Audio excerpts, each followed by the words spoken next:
Welcome to this edition of Cup Chat with Birding with Texas A&M AgriLife Extension Service. Today's special guest, Kelsey Low, discusses native plants and making your yard bird friendly.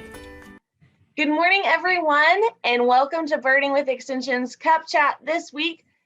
We are so excited to have you join us, and special guest Kelsey Low with the Houston Arboretum and Native Plant Society with us today. And so we are talking about making our yards more bird friendly, and specifically we're going to talk a lot about native plants, right, Kelsey? Kind of give us your background, introduce yourself to the world, since I've done such a terrible job this morning, and kind of give us the 411 on you and maybe how you've been involved in birding and bird friendly backyards. Great. My name is Kelsey Low. I work as the adult programs manager at the Houston Arboretum and Nature Center. So we are a private nonprofit in the city of Houston, and what started as a botanic garden, so you guys may be familiar with arboretums as kind of formal, beautiful planted gardens with plants from all over the world. The Houston Arboretum actually changed its mission in the 60s to be more focused on native plants.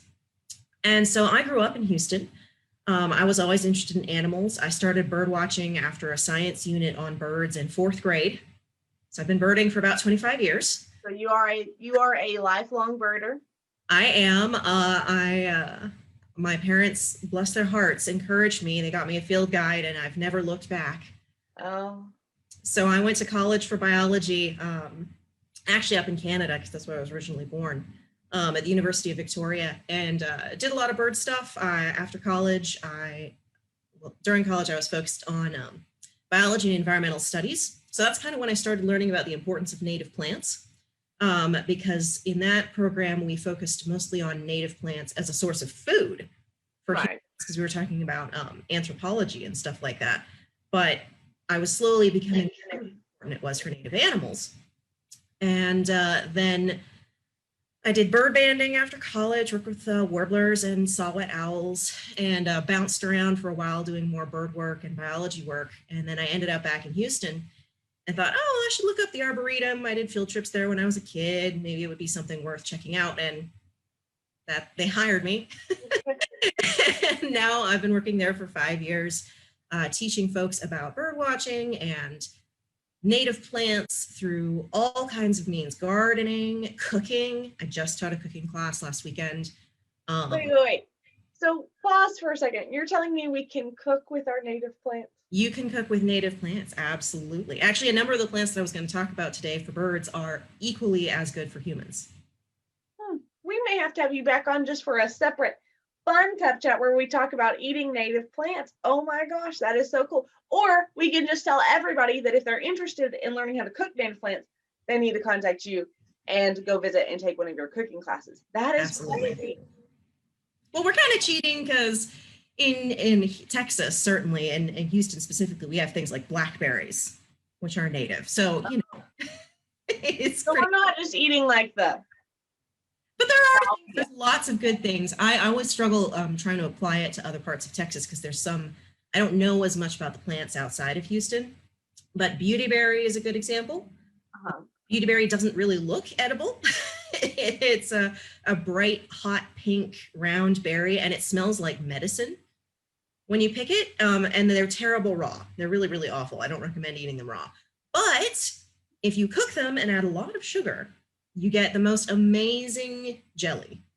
It's incredible. It's like a deep magenta pink, and it tastes like grape and cherry candy. Oh.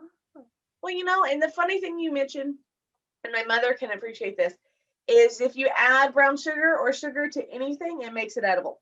Our mother didn't eat vegetables, and so we would always add brown sugar to our green beans and brown sugar to our baked beans. And I mean, anything we could, if it wasn't good, we added sugar and it made it all better. So that's funny. So, okay, back to birds and plants, not eating plants, because that, I feel like we could talk about that for so long.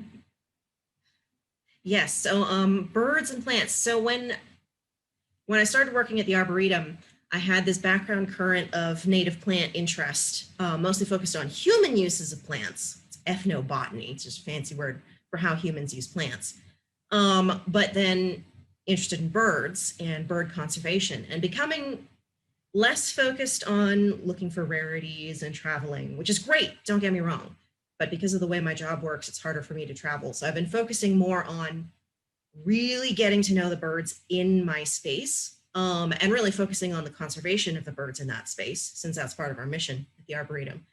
And realizing finally after 25 years of birding that birds need plants, that birds don't just exist in a vacuum, that they rely on the landscape and how important the plants are. And the more I learn about it, the more I get really excited about it. So that's kind of been fueling my most recent classes and lectures and things, is the intersection of birds and native plants.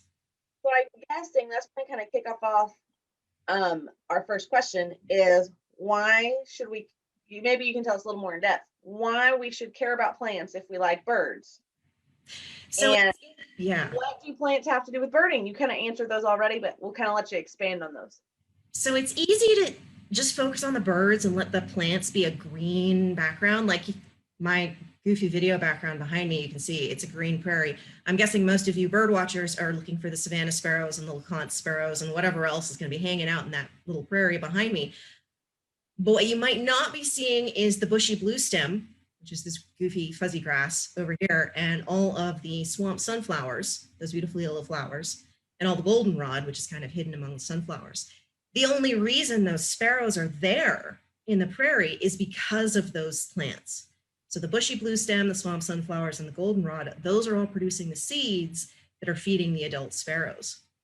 Even more importantly, like say you're watching your cardinals in your backyard coming to your bird feeder, you might think, that's all I need. I need a bird feeder with seeds. I got my beautiful cardinals. I get to watch them. But you're missing half the picture. This is where it really starts to matter to have plants, because you might think, well, I see cardinals coming to my bird feeder. I have, a sunflower. That's enough, right? No, because what do baby cardinals eat? Baby cardinals don't eat seeds. Baby cardinals eat bugs. The vast majority of land birds, so birds that are songbirds or woodpeckers or hawks and raptors, things that aren't living over the ocean, the majority of those birds either eat insects as adults or they eat insects as babies. Cardinals, titmice, chickadees, all those guys that we see coming to our feeders eating seeds as adults, they don't eat seeds when they're babies. They eat insects, especially caterpillars. And what insects eat? They eat plants. So I actually have a little quiz for your viewers. Oh. Will allow me to put up a little image here for a second. Yes, absolutely. Well, and it's funny you kind of talk about baby birds and mama birds and what they eat. And if I kind of relate, it kind of takes me back to like 4th grade science class and that whole like circle of life and how everything in that ecosystem and how everything is just more connected than we probably think that we are. Okay, got it. Okay, hang on. There we go. All right. Hopefully you guys didn't see the answer already. But here's my pop quiz. I know Carolina chickadees aren't everywhere in Texas, but they certainly are in the eastern part. And you can mentally substitute an appropriate area bird like a black-crested titmouse or something. But how many caterpillars does it take for an average chickadee family for one nesting season? To support one family of chickadees for one nesting season. So just one nest. I'm going to have to go with D, Kelsey, because I think that there's no way, after we've talked about it, I'm just going to pick the most because I feel like that's where you're trying to take me here. You are exactly right. It takes about 6,000 to 9,000 caterpillars for one family of chickadees. That's a lot of caterpillars. Well, and to think about, you have to have how many butterflies to make that many caterpillars? Yes. So you need a lot of plants to produce that many caterpillars. And you think, okay, well, great. I just plant whatever random trees and shrubs and flowers and that'll be fine, right? Unfortunately, it's not that simple because the caterpillars that we have in Texas, have lived for thousands and thousands of years with Texas native plants. They've learned to use the plants that they're in their environment, because plants don't want to get eaten. Plants are like anything else. They don't want to die. So they have all kinds of defenses. They'll have spines. They have a lot of chemicals in them. People immediately think of milkweeds, and that is a really good example. Milkweeds are full of horrible toxins just to keep insects from eating them. But some caterpillars have been able over thousands of years to develop the ability to develop special physiology to be able to handle those poisons so they can eat those plants. So monarch caterpillars have now developed the ability to eat milkweed and survive those poisons. So they're able to eat milkweed, but that means that they're so specialized that they can't eat anything else. So if you don't have milkweeds, you don't have monarchs. And it's the same with almost all of our caterpillars. Almost all of our caterpillars are what are called host specific. They're specific to one family, usually one genus, maybe even only a few species of plants, because it's just so hard to get past all those plant defenses. And when you start looking at the numbers, it's really kind of scary to see, like, let's say you planted a sycamore maple from Europe in your backyard because it looked pretty, and it's a tree, right? It's nice, it's got seeds, birds can use it. Only 4 North American caterpillars can actually eat it. Oh, wow. If you planted a native red maple, for at least Eastern Texas, you could get up to 31 species. Yeah, nobody in Valverde in West Texas should be planting red maples over here. No, not over there. So you guys, what do you guys have? Like, was it called big leaf maple or something? No, we plant rocks, Kelsey. Oh, well, there's other native plants that you guys have out there. There are, but jokingly, a lot of rocks. You must have oaks out there. You got to have native oaks in your region. But oaks are like, if you want, you're going to plant one thing to help birds. I mean, not everybody has space, but if you do have space, man, plant a native oak tree, because native white oak can support 134 species of caterpillars. Like an Asian species, like a sawtooth oak, might only support 1. Some of our oaks will support almost 500 species of caterpillars, which is just a mind-boggling amount of food. And that's the kind of level of food that birds need to really support their babies. So the first thing we need to be thinking about is really having a tree in our yard, preferably an oak. If you can, not everybody can. Not everybody has the luxury of having a tree. I'm a great example. I live in a townhome. My garden is this tiny alley between 2 houses, well, 3 houses, my house and my 2 neighbors, and then the garage behind me. So it's this like partly covered, almost full shade strip of grass that's about the size of an average carpet.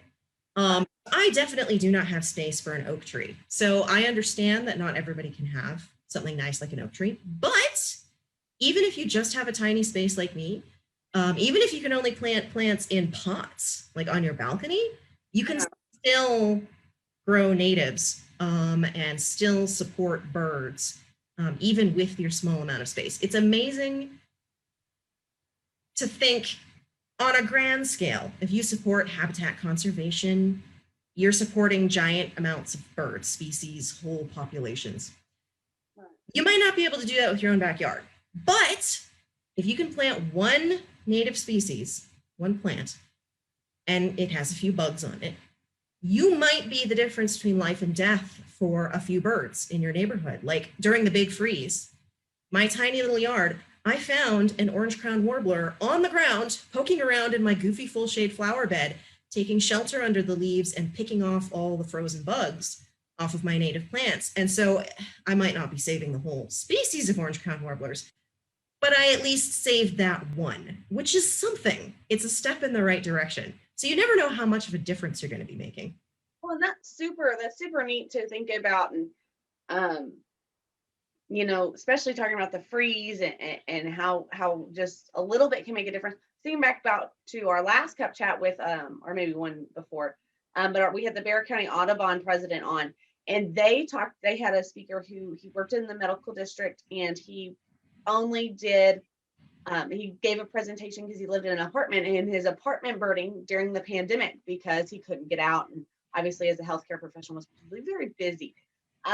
But that, and you know, you're so right. We have to make the space that we have applicable for what we want it to be, and building those bird friendly spaces so we can be part of the difference. So that kind of takes me into my next question. What if my thumbs aren't green? That's nice because native plants generally are much lower maintenance than your average exotics. As long as you do your research. So native plants are kind of funny in that all the hard work is on the front end. Then once you've done all that hard research work to pick exactly the right plant for your space, then you're smooth sailing. To give some examples, I'm in Houston. Our ecoregion, and if you don't know what an ecoregion is, guys, look it up. Ecoregions are broad zones in Texas. Just Google Texas ecoregions and it'll pop up. There's a couple different schemes, but it's roughly the same idea. So these broad regions are defined by geology and climate and rainfall and temperature and all that good stuff. That kind of creates these similar communities. So I'm in the Gulf Coast prairies and marshes ecoregion. I'm on the coast. It's wet. We have mostly grasses. Originally, we would have had mostly grassland, not so much now. But I believe you are in the South Texas Plains ecoregion. We are actually uniquely, hence from Birding the Border, we have 3 different ecoregions that meet here in Valverde County. So the cool. We have some of that hill country region, and then the South Texas brushy country coming up. So we kind of conglomerate all into one. And that's one of the reasons that, shameless plug, Kelsey, that Birding the Border is so special, is because we do see a mix. Not only are we on that central migration pathway, but we have the mix of the 3 ecoregions.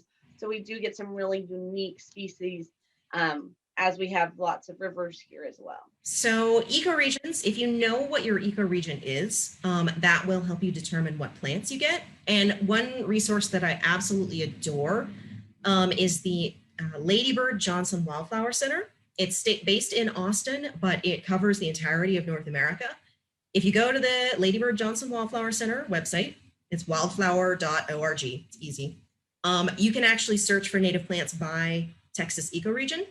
And it'll give you a curated list of native plants that'll grow really well where you are.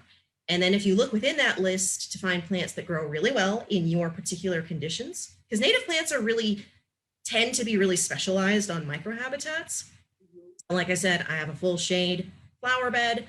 I have nasty, wet clay soil in Houston.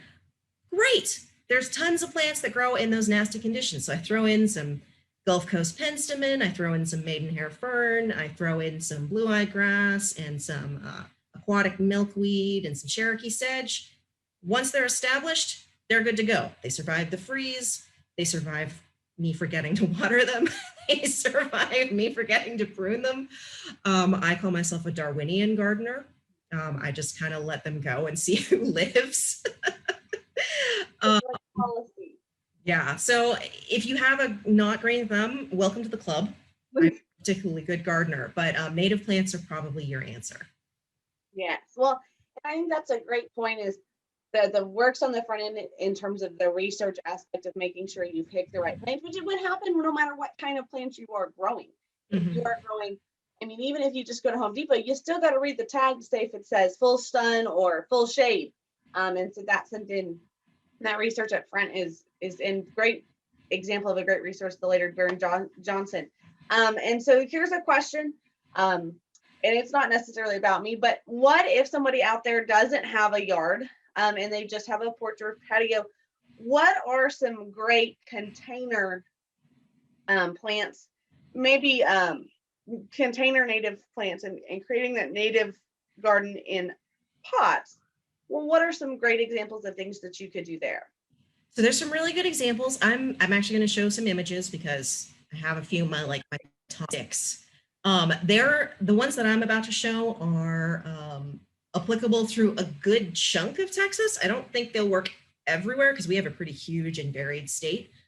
So do your homework, make sure what you pick is going to work for you. But at least these will give you a good start. So let me see if I can figure out how to do this again. There we go. All right, let me get to my. We're losing her. Oh, show us all of those. Go back. We might want to go back. Okay. Yeah, let's run through them. Okay. I don't want to. The whole impetus for this particular presentation that I had come up with, this is a modified version, was why we're losing birds. Because I'm sure most of your viewers are familiar with the fact that we've lost 3 billion birds since the 1970s. If you haven't Googled 3 billion birds, go for it and be depressed, because we're just losing birds left and right, especially birds. There's a lot of Texan birds that are declining in enormous numbers, a lot of grassland birds, about 50% of grassland birds have declined since the 1970s, and that should really make us scared. And one of the things that I was trying to get at with these native plant and bird intersections is that you might have a beautiful backyard like this in this picture. You may have gorgeous feeders with your goldfinches and your pine siskins and whatever else you've got. And you got, you know, your black-eyed Susan and whatever. You've got some plants. It's great. You really have to look at it like a bird. You have to look at it as if you're a bird. So all you've got in this picture is some seeds to feed adult birds. 1 caterpillar species can live on purple coneflower. About 9 can live on St. Augustine grass in that lawn in the back. Maybe 14 on the black-eyed Susan. That's it. That's all you've got. That's not probably going to be enough to support a family of chickadees, even. Just 1 family of chickadees, it might not be enough. This is cheating, but if you go to the Arboretum, so this is a picture of our savanna at the Houston Arboretum, right in the middle of, near downtown Houston. We're right next to the Galleria, if you're familiar with that area. I've just kind of highlighted a random selection of the plants in our landscape and how many species of caterpillars are supported by each of those species. We've got post oaks with nearly 500 species of caterpillars. We've got pines, we've got grasses, we've got flowers. Obviously, you can't have all of this in your yard unless you have a really big property, in which case, go for it. But what I'm saying is birds don't exist in a vacuum. You can't just make a big airplane hangar to house all of the birds. That's not what they need. They don't just need physical space. They need food. They need the plants to support the insects, which are going to support them and especially their babies. So that's my soapbox. Great. Yeah, this is just my, this is what you do. This is your 3 guidelines to making a bird-friendly garden. Use 70% native plants, prioritize caterpillar plants, and then add value with extras. There was a big, really awesome caterpillar plants. Is that maybe on y'all's website? Where would we find a great list of caterpillar plants, Kelsey? Oh, fab. Oh, really good question. So there's an awesome website that's still in beta, but it is quite useful. It's called the NWF Plant Finder, the National Wildlife Foundation. I can't talk. National Wildlife Foundation Plant Finder. And if you click on it, it'll ask for your zip code, and you give it your zip code, and it will come up with a list of native plants approximately appropriate to your area. It's still kind of working out the bugs. Cross-check that with Lady Bird Johnson Center list. Cross-check that with Lady Bird Johnson, but the most important thing about the NWF Plant Finder is that it ranks the plants by the number of caterpillar species hosted. So you can go ahead and pick the ones at the top of the list that work for you, and you'll be supporting the most caterpillars and the most birds by picking those ones. It'll be perfect. Yeah. There was a really awesome study by a group.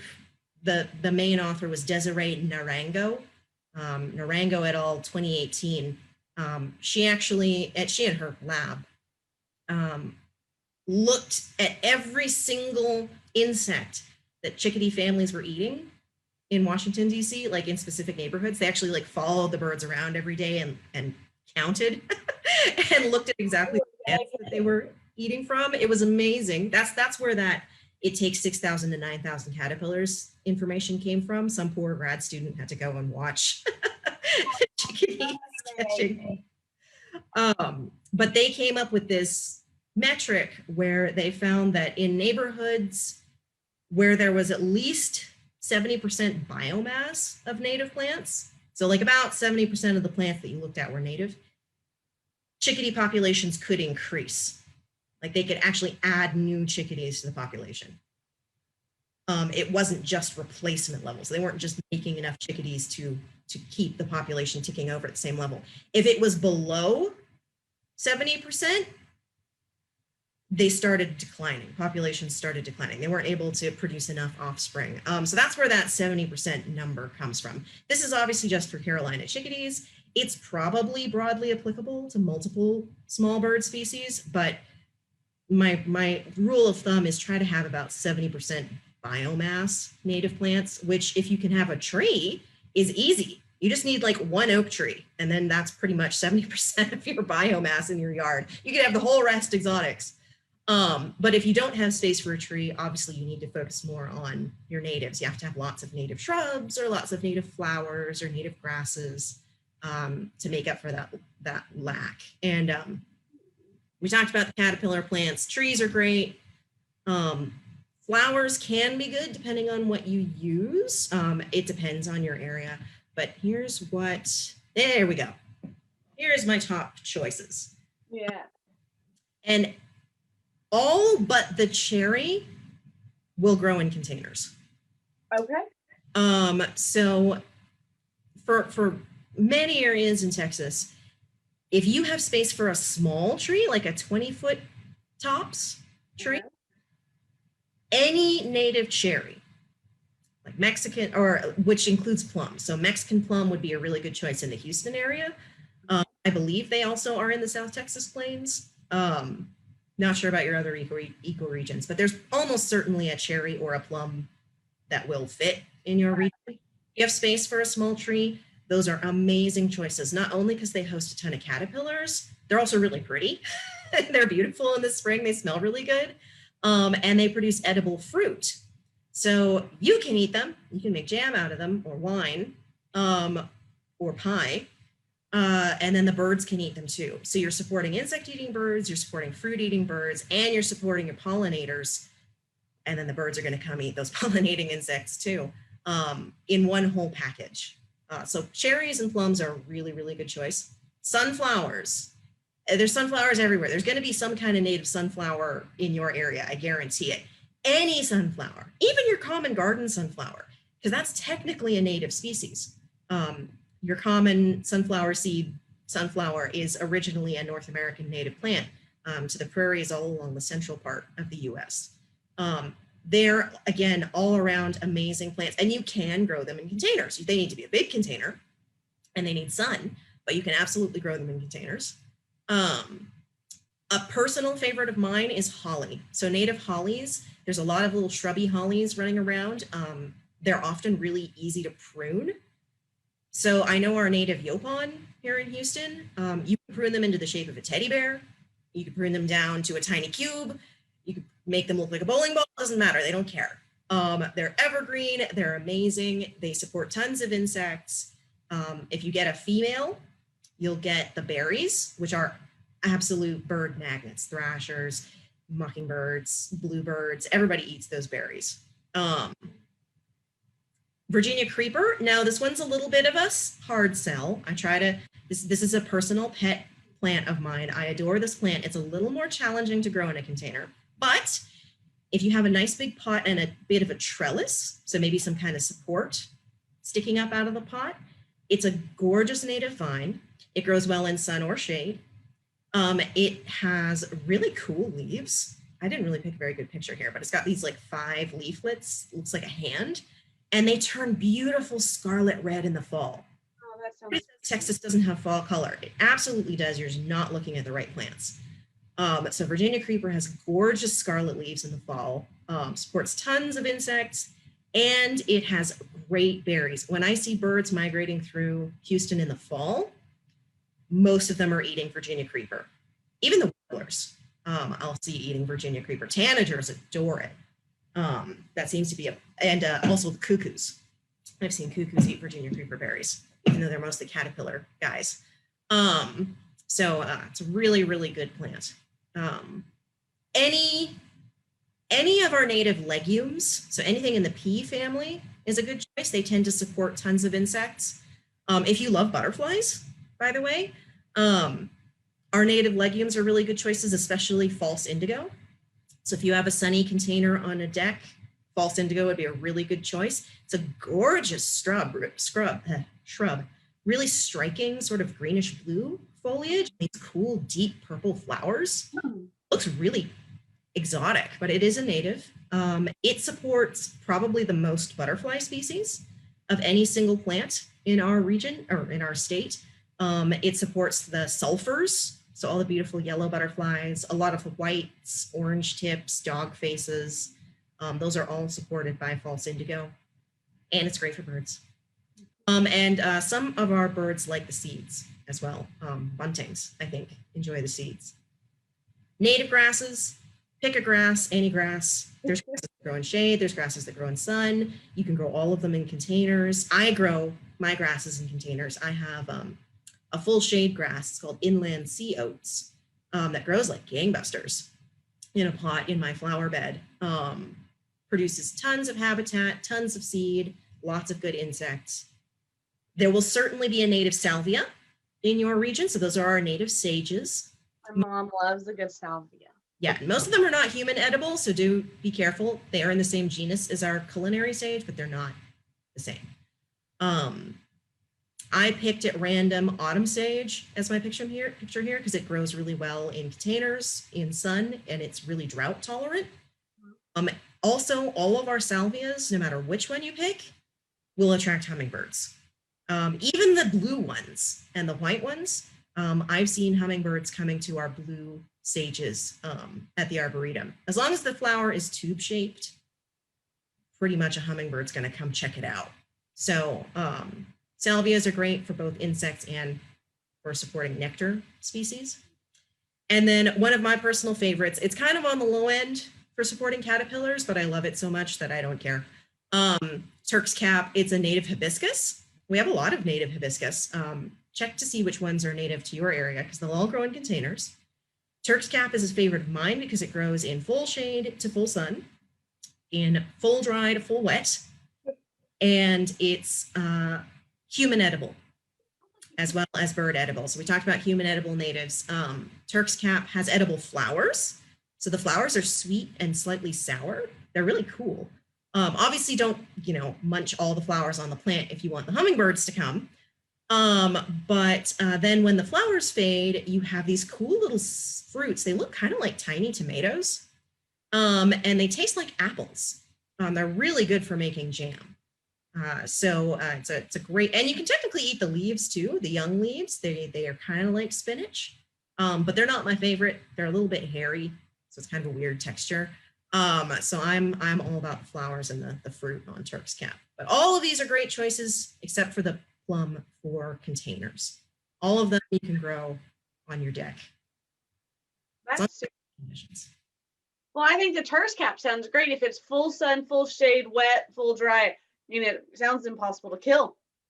It's really hard. It's not impossible. No plant is impossible to kill. I found that out the hard way. But it's really hard to kill. And there's so many, there's thousands of native plants in Texas. So if these don't happen to work for you, there's many, many others. Even if it's just one of the ones that I recommend that I didn't put on this list because it doesn't support that many caterpillars, but it's a really good introduction to native plants. Of course, I don't have a picture. It's a plant called Indian blanket. Mm-hmm. It's a beautiful daisy, quite short. It's got yellow and red petals, looks beautiful with bluebonnets. I call it the parking lot plant because it grows in the worst possible blazing sun, no water, no love, just abandoned conditions. And it's so beautiful. And you can grow it in a tiny pot and it'll just be super happy. So Indian blanket is really, really hard to kill. That's a really good. For us who really don't have green thumbs, we might have to try that one. Yes. So let me get one of those here. There we go. Cool. That is just, absolutely can amazing. And especially one thing that I think is super interesting that we've had throughout the presentation is the discussion of how important it is to look at our caterpillar count. As everybody has noticed, she's put her caterpillar count on every plant species that she showed us. And to me, that's phenomenally interesting to think about it more than seeds, more than habitat, really looking at it on how many insects that's going to support to feed our birds is kind of a new way and a different thought process for me anyways, as we look at what to plant in our yards. Now, Maureen did not include this question on my list to ask today, but of course I'm going to go off script because she and I disagree on this one. And so I vote that you can make I like a good Southern living garden, you know, out of the magazines. They have them all manicured, they're grass, and then we've got the edges and these beautiful garden areas. And if just because we love native plants and we use native plants in our gardens does not mean we have to have a messy garden. And it doesn't mean we can't have a Southern living garden. Correct, Kelsey? You are absolutely correct. Always I right, 100% agree with Maureen. you. Y'all tell Maureen I was right. So actually, I wish I did another presentation not that long ago about native plant gardening, and I had 2 pictures of native plant gardens. One of them looked like a Southern living garden, and one of them definitely did not. It really depends on your priorities. You have to live in your space too, right? It's your own ecosystem. So you're sharing it with the birds, and it would be really great if you could make it more useful to your insects and your birds. But it doesn't mean you have to make your backyard look like a messy prairie. Like I said, just one native plant. You could just put one pot with one native plant. It's not creating a giant habitat, but it's something. Right. So maybe switch out one tree, maybe switch out a non-native hawthorn or something with native redbud or a native Mexican plum or something pretty. It's not going to make your neighbors annoyed. It's not going to freak out your HOA. Put in one hummingbird. I know Flamacanthus is a native somewhere out in more Western Texas than I am. Everybody loves Flamacanthus. You can buy those in most nurseries, just they don't even list it as a native. It attracts hummingbirds. Everybody likes hummingbirds. Great. Well, let's talk about where you buy native plants. Going to Home Depot or going to our local garden stores, is that the best place? Kelsey, what is your recommendation on where we go hunt these native plants? So this is one of those where native plants are really heavier work on the front end. So I know in Houston where I can get native plants, it's going to vary depending on where you are. But generally, Home Depot, not so much. Home Depot and places like that, it helps, again, try to think like a bird. When you're looking at plants, the farther away they are from both where they started geographically and what they looked like historically, the more humans have generally been messing with them. So when people are buying plants, they usually want plants that are appealing to humans. They bloom for a long time. They're easy to care for. They have a high germination rate. Great. So they've been selected by people. So that's this kind of stuff you get at Home Depot because they want to make money. They want to make sure that you're going to be happy with the plants that you buy. Great.